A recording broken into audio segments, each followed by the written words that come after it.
U.S. President Donald Trump spoke by telephone with chief Taliban negotiator Mullah Baradar Akand on Tuesday, the first known conversation between a U.S. leader and a top Taliban official, as a dispute over a prisoner release threatened a U.S.-led effort to bring peace to Afghanistan. The call, announced on Twitter by a Taliban spokesman and then confirmed by Trump, came 3 days after Baradar and U.S. Special Envoy Zalmay Khalilzad signed an agreement in Qatar for a withdrawal of U.S. forces from Afghanistan. That deal, a step toward ending America's longest war, could boost Trump's bid for a second term in the November 3 U.S. election. Trump has made a troop withdrawal from Afghanistan a priority.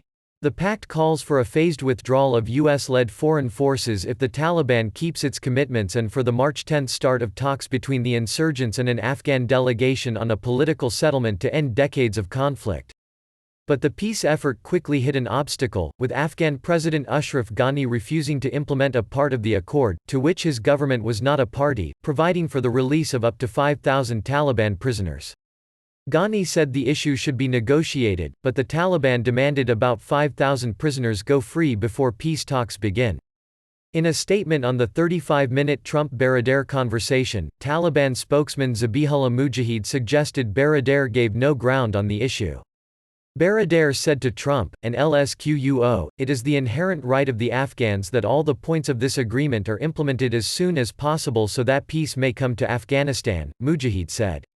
In an apparent reference to Ghani, Mujahid quoted Baradar as telling Trump, "Don't let anyone act against the signed agreement and keep you involved in the prolonged war." Trump told Baradar he would soon have U.S. Secretary of State Mike Pompeo speak to Ghani so that the barriers against the inter-Afghan talks get removed, Mujahid said. Speaking with reporters, Trump gave few details of the discussion but said he had a good relationship with Baradar. "We had a very good conversation with the leader of the Taliban today. They're looking to get this ended, and we're looking to get it ended. The relationship is very good that I have with the mullah. We had a good, long conversation today." Trump declined to say if the call was his first with Baradar, a co-founder of the Taliban and its political chief. Pakistan released Baradar from prison in October 2018 to lead the Taliban negotiating team. The call was the first known conversation between a U.S. president and a leader of the insurgent group overthrown in the 2001 U.S.-led invasion for harboring al-Qaeda leader Osama bin Laden while he plotted the September 11, 2001 attacks.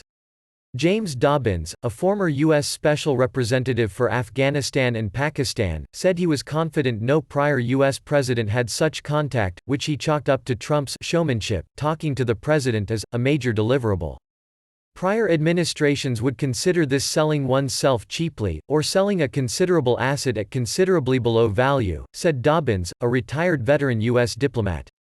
More than 2,500 U.S. troops have died in Afghanistan and more than 20,660 have been wounded, according to iCasualties, a website that tracks foreign troop casualties in Iraq and Afghanistan. Trump in September scotched a first bid to finalize a U.S. Taliban troop withdrawal deal, citing a U.S. soldier's death in a Taliban attack.